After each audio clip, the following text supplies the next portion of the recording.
اسلام کا جو آفتاب جہاں تاب مکہ کے افق سے طلوع ہوا تھا، اس کی کرنیں مدینہ کو منور کرنے لگی تھیں۔ یہاں سے مختلف قبیلوں کے لوگ جو ہر سال حج کرنے کے لیے مکہ معظمہ آتے، حضرت صلی اللہ علیہ وسلم ان کے پاس پہنچ کر قرآن مجید کی آیتیں سناتے اور دین حق کی دعوت دیتے۔ اکثر موقعوں پر حضرت ابوبکر صدیق رضی اللہ تعالیٰ عنہ بھی ہمراہ ہوتے۔ یہ لوگ یہودیوں کے ساتھ اختلاط و ارتباط رکھنے کی وجہ سے دین الہی کے تصور سے بے بہرہ نہیں تھے، اور ساتھ ہی تورات کی پیش گوئی کے باعث ایک پیغمبر موعود کی بعثت کے منتظر تھے۔ اس بنا پر انہوں نے حضرت صلی اللہ علیہ وسلم کو دیکھا اور آپ صلی اللہ علیہ وسلم کی زبان حق کے ترجمان سے قرآن مجید سنا تو ان کو اسلام کی دعوت قبول کرنے میں زیادہ پس و پیش نہیں ہوا، بلکہ انہوں نے جلدی اس لیے کی کہ کہیں مدینہ کے یہودی اس سعادت اندوزی میں ان پر سبقت نہ لے جائیں۔ یہ حجاج خود مسلمان ہوتے تھے، اور پھر چونکہ حضرت صلی اللہ علیہ وسلم نے ان کی خواہش کے مطابق اپنے مبلغین بھی مدینہ میں بھیجنا شروع کر دیے تھے، جو وہاں رہ کر دین حق کی نشر و اشاعت کا فرض انجام دے رہے تھے۔ اس بنا پر اسلام جو خود اپنے وطن میں غریب الوطن تھا، مدینہ کی سرزمین میں سرسبز و شاداب ہو رہا تھا، اور وہاں روز بروز اس کی مقبولیت بڑھتی جا رہی تھی۔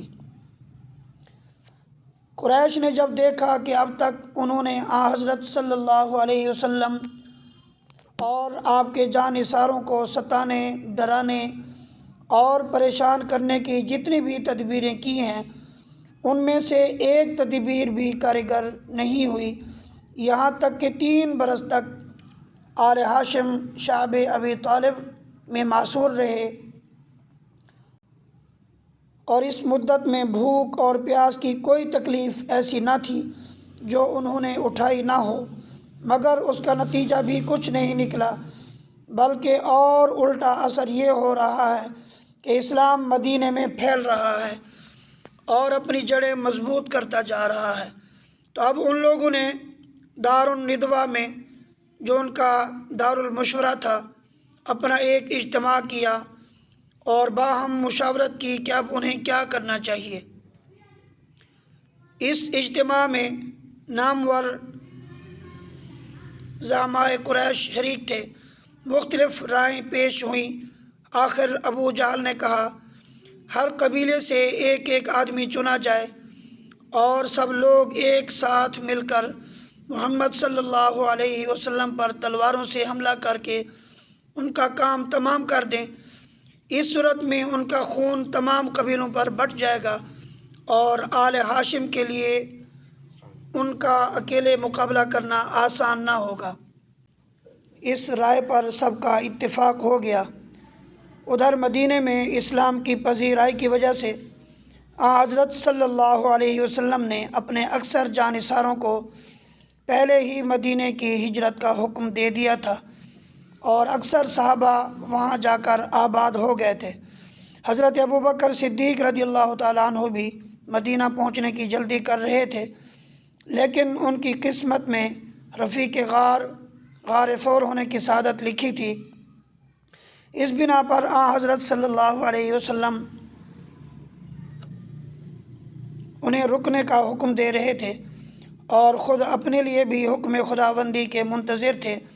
آخر وہ وقت بھی آ گیا۔ ادھر دار الندوہ میں یہ قرارداد منظور ہو رہی تھی کہ رحمت عالم صلی اللہ علیہ وسلم کے وجود مسعود سے عالم کو معاذ اللہ محروم کر دیا جائے، اور ادھر رب السماوات والارض نے اپنے حبیب پاک صلی اللہ علیہ وسلم کو یہاں سے ہجرت کر جانے کا حکم دیا اور اعلان کر دیا، الا تنصروہ فقد نصرہ اللہ، اگر تم محمد صلی اللہ علیہ وسلم کی مدد نہیں کرتے تو نہ کرو، اللہ ان کی مدد کرے گا۔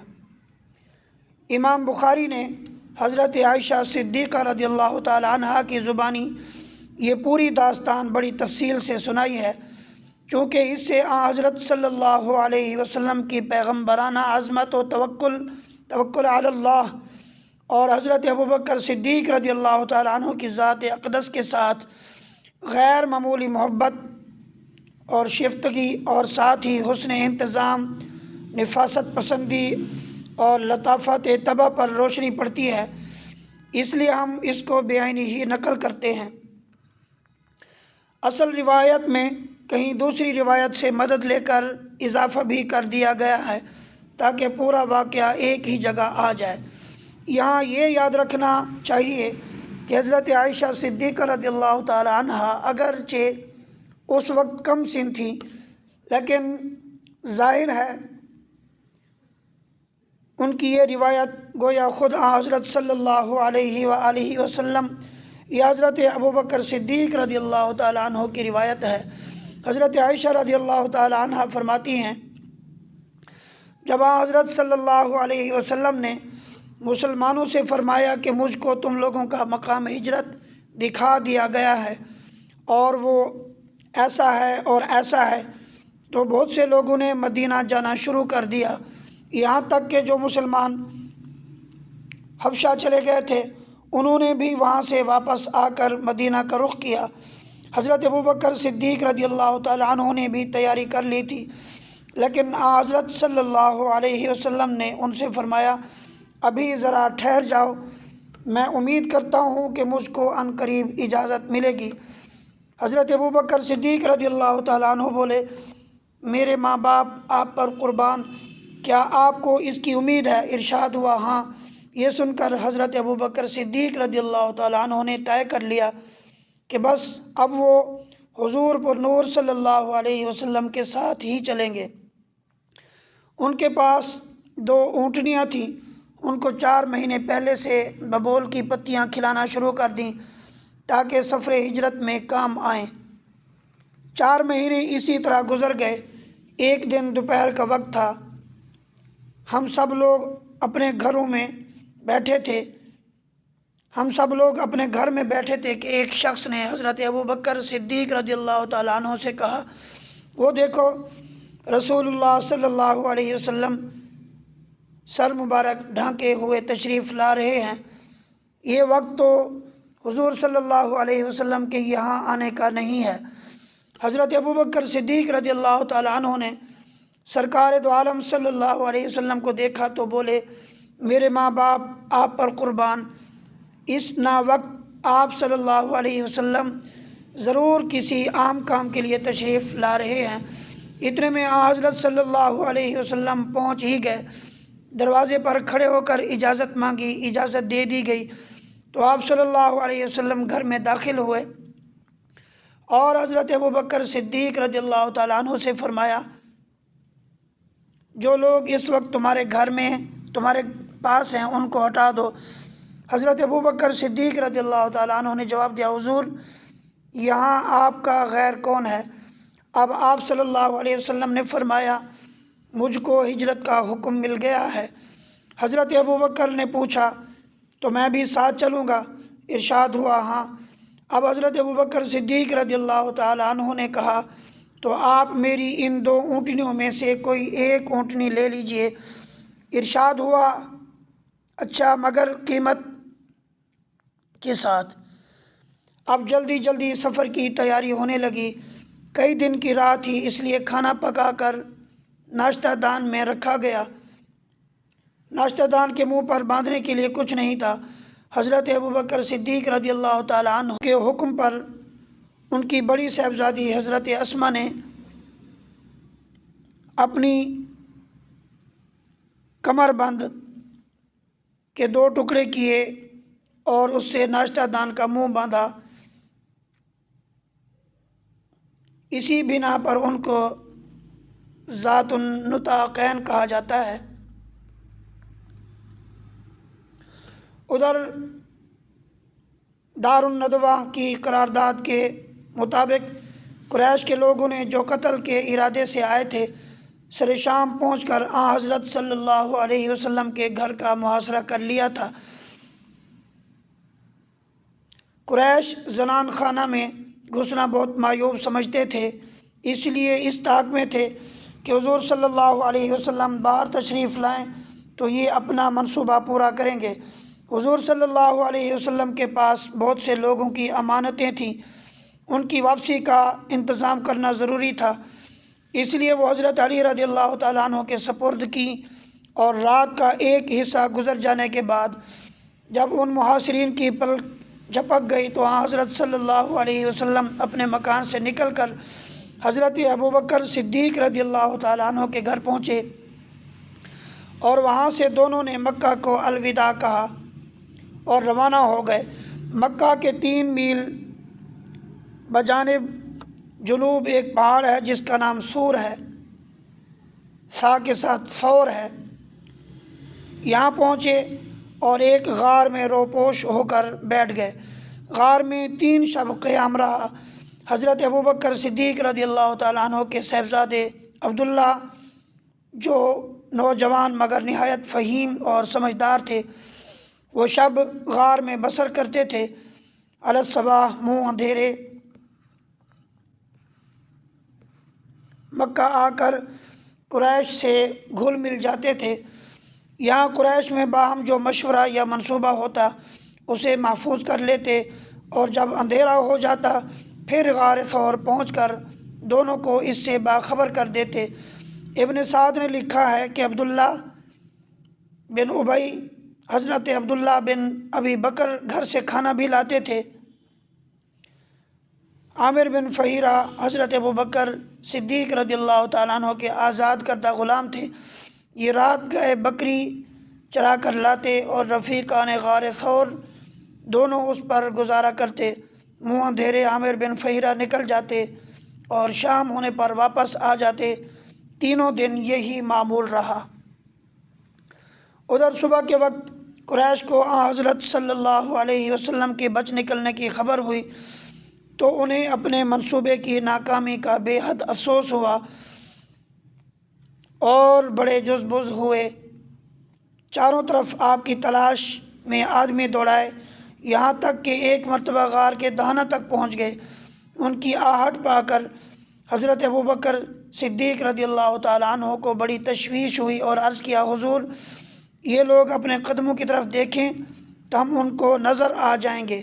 سرکار دو عالم صلی اللہ علیہ وسلم نے فرمایا، اے ابوبکر، ان 2 کے متعلق تمہارا کیا گمان ہے جن کا تیسرا ساتھی اللہ ہو؟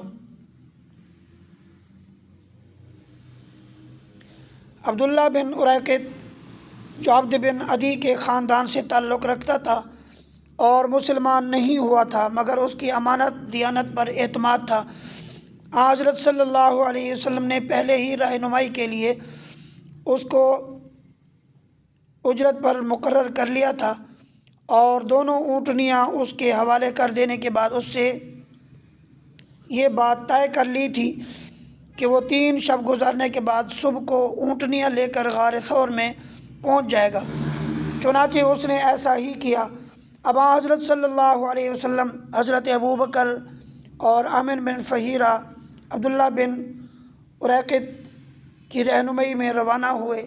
1 دن اور 1 رات مسلسل چلنے کے بعد دوسرے دن دوپہر کے وقت دھوپ بہت تیز ہو گئی تو حضرت ابوبکر صدیق رضی اللہ تعالیٰ عنہ نے چاروں طرف نظر دوڑائی کہ کہیں کوئی سایہ ملے تو وہاں ٹھہریں۔ اتفاق سے ایک چٹان نظر آئی، اس کے نیچے سایہ تھا۔ حضرت ابوبکر صدیق رضی اللہ تعالیٰ عنہ نے اس جگہ کو ہموار کیا، فرش بچھایا اور حضرت صلی اللہ علیہ وسلم سے استراحت فرمانے کی درخواست کی۔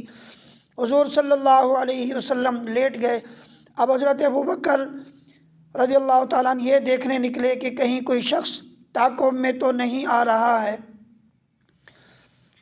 یہ تلاش میں ادھر ادھر پھر ہی رہے تھے کہ ایک چرواہا نظر آیا جو سائے کی جستجو میں اسی چٹان کی طرف اپنی بکریاں ہانکے چلا آ رہا تھا۔ حضرت ابوبکر رضی اللہ تعالیٰ عنہ نے پوچھا، تم کون ہو؟ اس نے قریش کے ایک آدمی کا نام لیا جس کو حضرت ابوبکر رضی اللہ تعالیٰ عنہ پہچانتے تھے اور کہا کہ میں ان کا نوکر ہوں۔ حضرت ابوبکر صدیق رضی اللہ تعالیٰ عنہ نے پوچھا تیری بکریوں میں دودھ ہے؟ وہ بولا ہاں۔ پھر دریافت کیا کیا تو ہمارے لیے دودھ دے گا؟ اس نے کہا جی ہاں۔ اب لڑکے نے حضرت ابوبکر صدیق رضی اللہ تعالیٰ عنہ کی فرمائش پر دودھ دوہنے کے لیے ایک بکری کو اپنے قابو میں کیا تو حضرت ابوبکر صدیق رضی اللہ تعالیٰ عنہ نے ازراہ نفاست پسندی و حب نبوی صلی اللہ علیہ وسلم کہا کہ پہلے ان تھنوں کو غبار سے تو پاک صاف کر لے۔ اس کے بعد خود اس سے کہا کہ تیرے ہاتھ غبار آلود ہیں، ان کو بھی جھاڑ، اور ساتھ ہی اپنا ایک ہاتھ دوسرے ہاتھ پر مار کر بتایا کہ اس طرح۔ لڑکے نے جب ایسا کر لیا تو اس نے دودھ دوہا۔ حضرت ابوبکر صدیق رضی اللہ تعالیٰ عنہ خاص حضرت صلی اللہ علیہ وسلم کے لیے ایک چمڑے کا برتن لے کر آئے تھے۔ دودھ اس میں انڈیلا، برتن پر کپڑا باندھا اور اسے لے کر خدمت اقدس میں حاضر ہوئے۔ اس وقت آپ صلی اللہ علیہ وسلم کچھ نیند لے کر بیدار ہو چکے تھے۔ عرض کیا حضور دودھ پی لیں۔ آپ صلی اللہ علیہ وسلم نے درخواست قبول فرمائی تو حضرت ابوبکر صدیق رضی اللہ تعالیٰ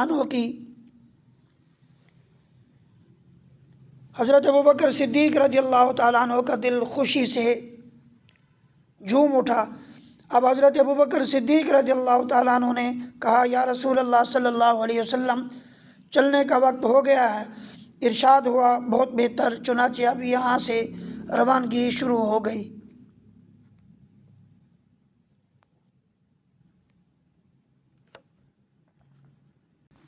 سراقہ بن جاشم کا واقعہ۔ ادھر ادھر تلاش کے بعد جب حضرت صلی اللہ علیہ وسلم اور حضرت ابوبکر کا کہیں پتہ نہیں چلا تو قریش نے چاروں طرف قاصد روانہ کر کے اعلان کر دیا کہ جو کوئی شخص حضرت صلی اللہ علیہ وسلم یا حضرت ابوبکر صدیق رضی اللہ تعالیٰ عنہ کو معاذ اللہ قتل کرے گا یا زندہ گرفتار کرے گا، اس کو فی کس ایک خون بہا 100 اونٹ کے برابر انعام دیا جائے گا۔ سراقہ بن جاشم جو بنو مدلج سے تعلق رکھتا تھا، اس نے یہ اعلان سنا تو ایک شخص کے عطا پتہ بتانے پر وہ گھوڑے پر بیٹھ اور نیزہ ہاتھ میں لے ان دونوں کی تلاش میں نکل پڑا۔ گھوڑا دوڑاتا ہوا چلا آ رہا تھا کہ گھوڑے کی ٹھوکر لگی اور گر پڑا۔ اب اس نے ترکش سے فال کے طور پر تیر نکالے کہ مجھ کو تعاقب کرنا چاہیے یا نہیں۔ جواب مرضی کے مطابق نہیں نکلا، مگر لالچ بری بلا ہے۔ وہ پھر دوبارہ گھوڑے پر سوار ہوا اور بالکل ہی قریب پہنچ گیا۔ حضرت ابوبکر صدیق رضی اللہ تعالیٰ عنہ نے اسے دیکھا تو گھبرا کر بولے یا رسول اللہ صلی اللہ علیہ وسلم یہ ہماری طلب میں آ گیا۔ حضرت صلی اللہ علیہ وسلم نے فرمایا لا تحزن ان اللہ معنا، تو اے ابوبکر گھبراؤ نہیں، اللہ بے شک ہمارے ساتھ ہے۔ خود سراقہ کا جو بعد میں مسلمان ہو گیا تھا بیان ہے کہ میں ان دونوں کے اس قدر قریب پہنچ گیا تھا کہ حضرت صلی اللہ علیہ وسلم کے کچھ پڑھنے کی آواز سن رہا تھا، اور پھر وہ یہ بھی کہتا ہے کہ میں نے اس وقت دیکھا کہ حضرت صلی اللہ علیہ وسلم التفات نہیں کر رہے تھے، لیکن حضرت ابوبکر صدیق رضی اللہ تعالیٰ عنہ فرط اضطراب میں ادھر ادھر دیکھتے ہوئے چلتے تھے۔ اب گھوڑے کے دونوں اگلے پاؤں گھٹنوں تک زمین میں دھنس گئے۔ سراقہ نیچے گر پڑا، گھوڑے پر چیخا چلایا۔ گھوڑا چاہتا تھا کہ اٹھے مگر وہ زمین سے اپنا پاؤں نہیں نکال سکا۔ اس مرتبہ سراقہ نے پھر فال نکالی اور وہی جواب ملا تو سمجھ گیا یہ کوئی اور ہی معاملہ ہے۔ اب اس نے امان طلب کی۔ نبی و صدیق کا یہ قافلہ ٹھہر گیا۔ امان پا کر سراقہ پھر سوار ہوا اور یہاں پہنچ کر اس نے قریش کے اعلان اور ان کی جستجو کی روایات سنائی، کھانے پینے کا جو سامان اپنے ساتھ لایا وہ پیش کیا، اور اپنے لیے ایک پرامن کا خواستگار ہوا۔ عامر بن فہیرہ نے چمڑے کے ایک ٹکڑے پر یہ پروانہ لکھ کر اس کے حوالے کیا۔ اتفاق سے حضرت زبیر مسلمان تاجروں کے ایک قافلے کے ساتھ شام سے آ رہے تھے۔ یہاں ان کی ملاقات حضرت صلی اللہ علیہ وسلم سے ہوئی۔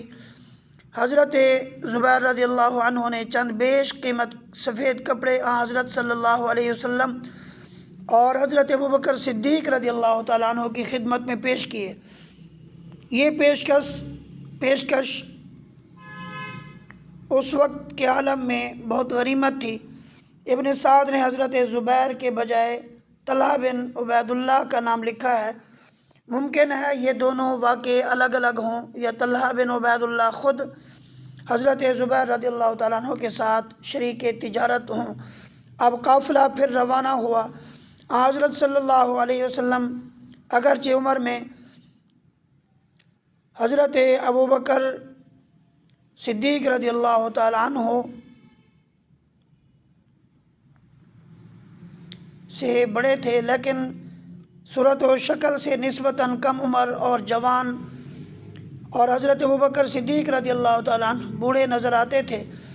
تجارت کی تقریب سے چونکہ حضرت ابوبکر صدیق رضی اللہ تعالیٰ عنہ کا باہر آنا جانا رہتا تھا، اس لیے راستے میں ان کے شناسہ ملتے جاتے تھے۔ ان میں سے جو کوئی ان سے حضرت صلی اللہ علیہ وسلم کے متعلق پوچھتا کہ یہ کون ہے،